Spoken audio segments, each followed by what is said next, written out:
Bonjour à toutes et à tous, c'est Kevin pour les Ludovores. Je l'avais promis ou je l'avais pas promis? Je l'avais promis. Je l'avais promis, donc je fais.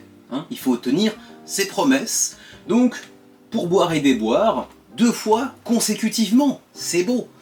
J'étais pas sûr, j'étais fébrile sur mes appuis, mais finalement, je m'y tiens. J'ai dit que maintenant, c'était un format mensuel. J'ai fait le mois de septembre. Enfin, j'ai fait le mois de août en septembre, et maintenant je fais le mois de septembre en octobre. Du coup, pour ceux qui ne connaîtraient pas encore ce format, puisqu'ils viennent d'arriver sur la chaîne potentiellement, le Pourboire et Déboire, c'est une vidéo récapitulative dans laquelle je vous présente les différentes arrivées et les différents départs de ma ludothèque. Pour le mois de septembre, c'était relativement creux en réalité. Je pensais que j'aurais plus d'arrivées, et je pensais que j'aurais des départs, et finalement j'ai eu que 3 arrivées et aucun départ, pour l'instant. En fait, les départs, il y en aura certainement à partir du mois d'octobre à mon avis, parce que là, du coup, je viens de m'inscrire, comme Xavier déjà depuis quelques temps, sur un site japonais équivalent au Bon Coin, on va dire. C'est un truc un peu similaire, donc de particulier à particulier, et sur lequel j'ai aperçu qu'il y avait déjà pas mal de jeux de société en vente. Pas forcément dans des versions françaises ou anglophones comme c'est souvent le cas de nos ludothèques respectives, mais quand même il y a des étrangers comme nous au Japon qui utilisent aussi cette plateforme, donc j'ai bon espoir de me débarrasser de minimum 5-6 jeux dans les mois à venir, potentiellement un peu plus, parce que on arrive tous plus ou moins après quelques années, enfin pas tous, mais beaucoup d'entre nous arrivent à une période où on se dit que la frustration de ne pas sortir tel ou tel jeu est assez grande et que du coup, qu'il y ait autant de concurrence dans une ludothèque par exemple, ne sert pas à grand chose. Et nous, peut-être qu'on a ce sentiment un petit peu plus exacerbé, plus développé, parce que du coup, pour la chaîne, on reçoit beaucoup de jeux, déjà parce qu'on les back, mais ça c'est encore autre chose, mais aussi comme prototype. Et quand on reçoit un prototype, généralement, pendant 1 mois, voire 2 mois, parce que au-delà de la chaîne, on bosse tous les deux de notre côté, plus ou moins, et on n'a pas forcément toujours l'occasion de se voir aussi souvent qu'on le voudrait, et donc pour couvrir un prototype de manière assez efficace et qu'on ait suffisamment de choses à en dire, il faut qu'on le teste au minimum 4 parties, 4-5 parties idéalement, avec différents nombres de joueurs si possible, si c'est le cas, on le mentionne, et du coup, pendant 1 mois, généralement ça prend quand même une grande partie des parties que l'on peut... Une grande majorité des parties que l'on peut jouer ensemble en fait. Et du coup c'est un petit peu chiant parce que les autres jeux qu'on adore déjà et qu'on a vraiment envie de sortir, et les nouveautés qui arrivent de KS et de Gamefaird, ils ont du mal à trouver leur chemin sur la table. Donc il va falloir qu'on fasse un petit peu de ménage, et on a déjà commencé, surtout Xavier qui lui a déjà pas mal vendu depuis 1 an environ, et je pense qu'il va être bientôt l'heure de le faire de mon côté aussi, même si ça va être un petit peu compliqué parce que il n'y a pas tant de jeux que ça en réalité dont je voudrais me départir. Il y en a quand même beaucoup pour lesquels ça me fera un petit pincement au cœur. Donc bon, on verra, mais à partir d'octobre, là je vais me lancer. Il y en a au moins déjà 5 ou 6, peut-être même, allez, si je pousse un petit peu et que je me fais un petit peu du mal, 10 qui partiront peut-être dans les semaines, les mois à venir. Donc il y aura un petit peu de matière plutôt à partir d'octobre. Mais pour ce qui est des arrivées, je vous l'ai dit tout à l'heure, il y en a donc 3 pour octobre, et en vrai, je triche. Je triche, mais en même temps, on s'en fout parce que c'est ma chaîne. Donc, automatiquement, je fais un petit peu ce que je veux. Enfin, ma chaîne, c'est notre chaîne. Ne m'attaquez pas, Xavier, le pauvre, tu l'as lâché. Non, je le lâche pas. C'était une façon de parler, parce que comme je suis seul, imaginez des machins à ma situation. En réalité, là, vous regardez la vidéo, vous dites, on a un dialogue. Mais non, en fait, moi, je parle tout seul devant ma caméra. Hello, darkness, my old friend. En espérant que mon fils se réveille pas en même temps. Donc en réalité, c'est super space comme sentiment. Imaginez vous parler seul à quelque chose en face de vous qui n'est pas en mesure, qui n'a pas de capacité de communication, une caméra. Donc c'est très spécial en réalité. Quoi qu'il en soit, je triche, mais je m'en fous parce que c'est notre chaîne, à Xavier et à moi-même, donc je fais ce que je veux. Et du coup, dans ces 3 arrivées, en fait, il y a 2 protos. Donc c'est pas de vrais jeux, puisqu'en réalité ils n'existent pas encore, voyez-vous. Ils vont exister, si tout se passe bien pour eux lors de leur campagne de financement participatif en tout cas. En tout cas pour l'un d'entre eux c'est déjà le cas, pour l'autre ça sera le cas parce que c'est un éditeur relativement attendu qui présente ce jeu comme un peu comment dirais-je déjà, son magnum opus, donc son chef-d'œuvre on va dire. Et du coup ça devrait plutôt bien se passer pour eux. Donc, on va commencer tout de suite par le premier, à savoir le seul des trois que j'ai backé moi-même, donc qui n'est pas un prototype, et il s'agit donc de Tokyo Highway. Tokyo Highway qui est un jeu que j'ai pas l'habitude de jouer en fait, hein. Enfin un type de jeu que j'ai pas l'habitude de sortir sur une table, à savoir un jeu basé essentiellement, ou en tout cas principalement, sur de l'adresse. Tokyo Highway, vous le connaissez peut-être déjà, il a déjà connu une sortie de par le passé, il y a déjà quoi, 4, 5, 6 ans à mon avis, on en trouvait quelques copies à l'époque en France, ou en région francophone en tout cas, mais il a connu une campagne Kickstarter il y a de ça 1 an et demi environ, pour sa nouvelle version Rainbow City, que l'on aperçoit ici, Rainbow City, avec plein de petites extensions, avec du matériel de bien meilleure qualité également. Et donc, voilà, je l'ai backé essentiellement pour pouvoir le jouer avec potentiellement donc, mon neveu dans un temps immédiat et mon fils dans quelques années, quand il sera un petit peu plus dextre, on va dire, un peu plus habile de ses mains.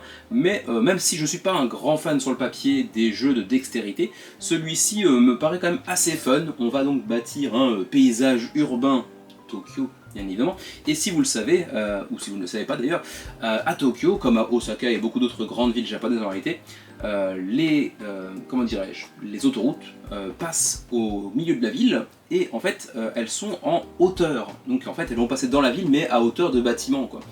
Ce qui est un petit peu particulier pour des Français, on n'a pas forcément l'habitude de voir ça, et du coup on va reproduire un petit peu ça, donc avec des sortes de petites languettes de carton, de bois, je ne sais plus, que l'on va disposer entre différents bâtiments à plus ou moins de hauteur, et ensuite en disposant des voitures sur les autoroutes, etc., on va essayer de scorer. Il y aura différentes zones, on va aussi avoir des parcs, un aéroport, un parc d'attractions, sur les choses là.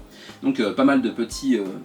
de petits modules, de petites configurations qui vont vous apporter plus ou moins de points en fonction de ce que vous allez réussir à placer et où et comment. Tout en faisant attention bien sûr à ne pas tout renverser parce que fondamentalement si vous jouez avec des enfants c'est toujours un risque.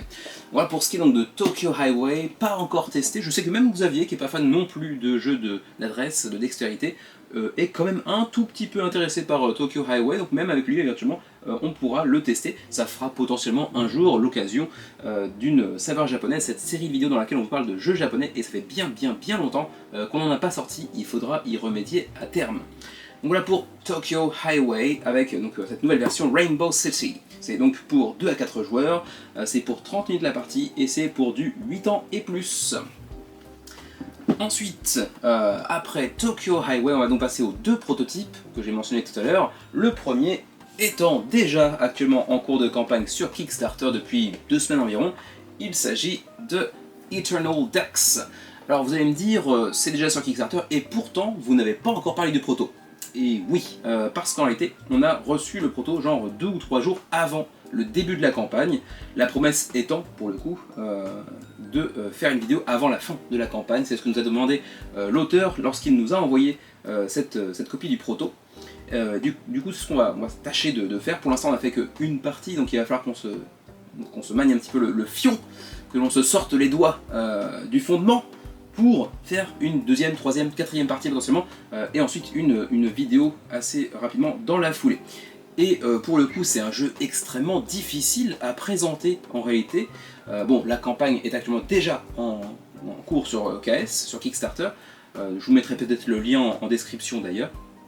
Et du coup le mieux c'est peut-être que vous y alliez, parce qu'en réalité encore une fois c'est un jeu assez compliqué à expliquer. C'est par le même auteur qu'un petit jeu de pli très spécial qui sera localisé en français par Pixie Games. Il s'agit de King's Trick Takers ou de Trick Takers Kings, j'oublie toujours dans quel ordre c'est.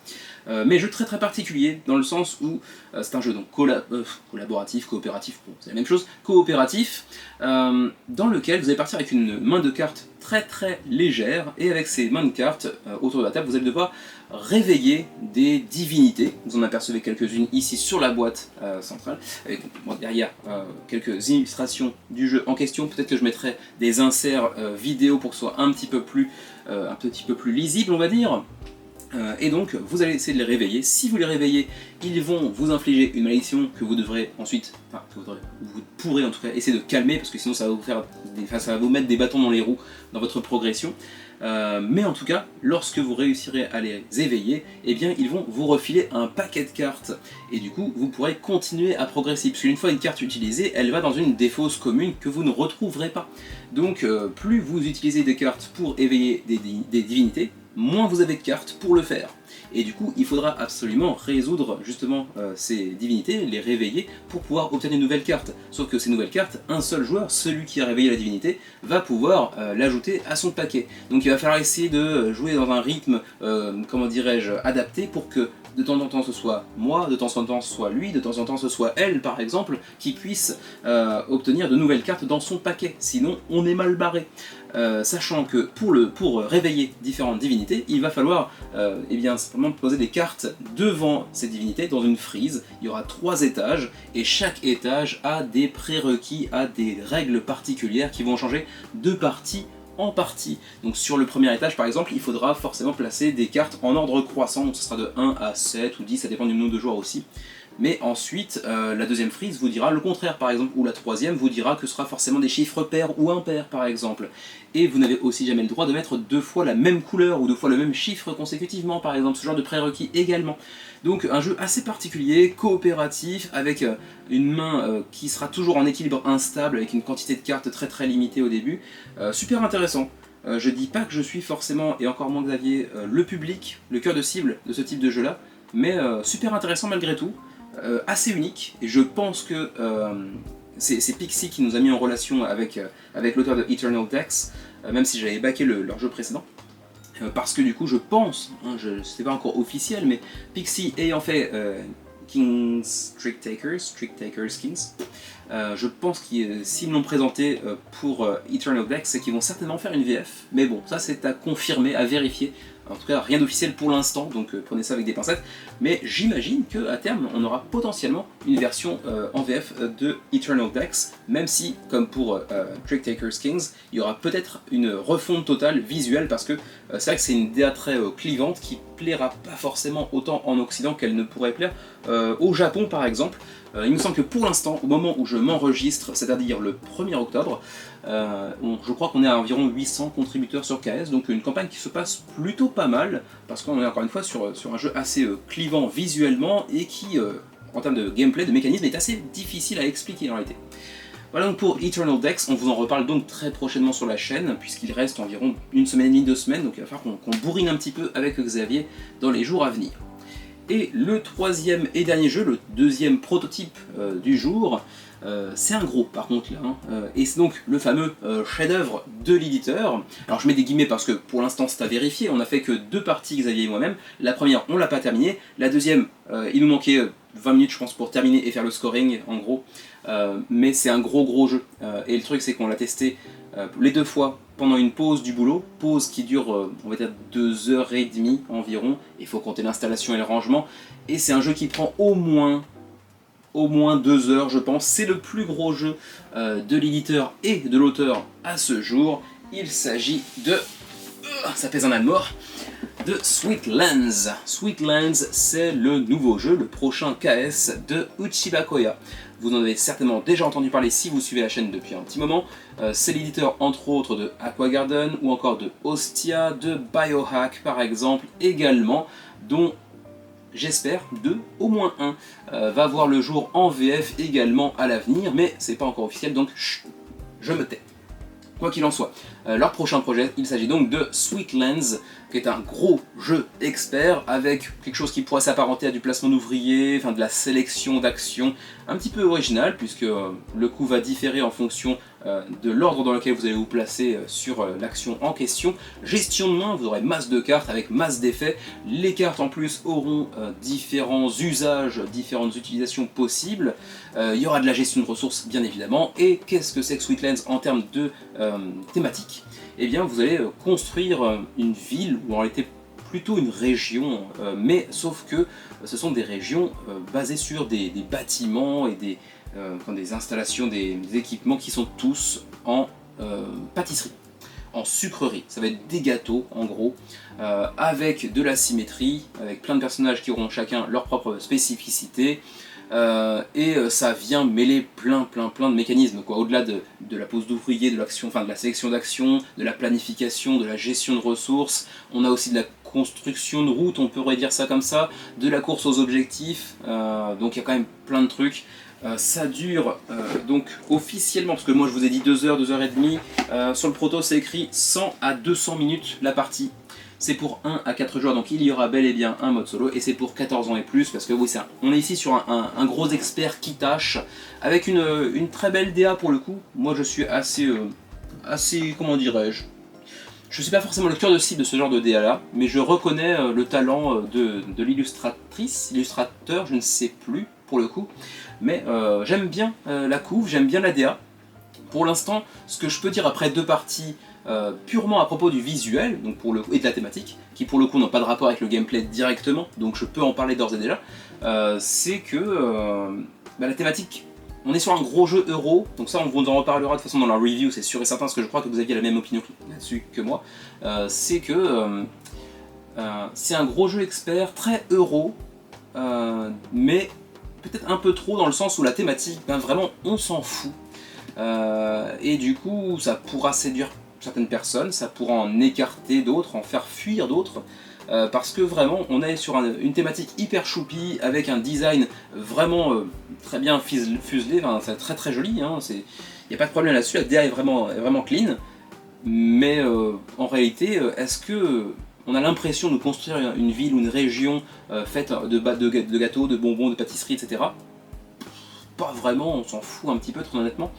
Mais bon, ça, encore une fois, nous on prête peut-être un peu trop d'importance au thème contrairement à d'autres, je ne sais pas. Ça c'est à ma foi quelque chose de plutôt subjectif, vous me direz ce qu'il en est de votre côté, est-ce que vous accordez particulierement de l'importance au lien entre les mechas, la thématique, la DA, etc. Je sais que pour nous, chacun de ces facteurs a une importance assez importante. Une importance importante. Il est 23 h, désolé pour le vocabulaire et la cohérence et l'élocution. Mais disons que ces 3 facteurs ont une importance assez prépondérante dans notre jugement, voilà, pour faire un phrasé un petit peu plus propre. Donc sans que ça n'assombrisse forcément l'impression générale que j'ai pour l'instant vis-à-vis de Sweetlands, une impression qui n'est pas encore une review, attention, parce qu'au-delà de ça le jeu est très solide pour l'instant, là-dessus il n'y a pas de problème. On vous en reparle très prochainement, mais oui c'est vrai que ce petit gap, ce petit fossé entre l'aspect visuel, la complexité du jeu et ses mécanismes, ça c'est le petit point qui pour l'instant, c'est pas que ça me dérange, mais c'est que je trouve ça un poil dommage, quoi, voilà. Mais bon, ça on en reparlera de toute façon dans la review du jeu, donc dans quelques semaines, puisque de toute façon la campagne arrive le 29 octobre prochain, même jour que la nouvelle saison, la nouvelle campagne de Dice Throne, qui pour le coup est très attendue et que j'attends comme un soldat, comme une star de cinéma. Du coup, pour ceux qui ont la ref, vous n'avez pas 25 ans, hein, clairement vous en avez un petit peu plus que ça. Quoi qu'il en soit, c'est tout pour ce mois de septembre. 3 arrivées, dont 2 protos, je triche un petit peu encore une fois, hein. Pas de sortie de la ludothèque ce mois-ci, mais ça devrait pouvoir commencer à partir d'octobre, et octobre devrait aussi avoir son lot de réception, puisque normalement, demain ou après-demain, je reçois déjà un KS également. J'attendais de voir justement les derniers jours de septembre si j'allais le recevoir dans les temps pour faire cette vidéo. Bah c'est pas le cas, donc du coup ce sera pour la vidéo du mois prochain. Du coup, c'était relativement court, je pense. J'arrive pas à voir sur la caméra combien de temps j'ai pris, mais peut-être 15-20 minutes, je crois. Je pense pas qu'il y ait de coupe à faire, donc je devrais pour une fois respecter après ce que je dis. Et ben du coup, écoutez, j'ai pas plus que ça à raconter, donc je vais pas prendre plus de votre temps que ça. On se retrouve de toute façon très prochainement sur la chaîne des Ludovores, soit pour le menu crowdfunding ou d'autres émissions avec Xavier, ou peut-être avec d'autres personnes, parce qu'on a déjà tourné 2 podcasts en l'espace d'une semaine. Donc voilà. Soyez patients, ça va arriver très bientôt et on s'est bien marré, donc j'espère que vous vous marrerez également en les regardant. Sur ce, eh bien, j'espère que vous allez passer une bonne fin de journée, de semaine, de mois, que sais-je encore. Portez-vous bien, jouez bien, prenez soin de vous et de vos proches, ça reste malgré tout le plus important. Et à la prochaine.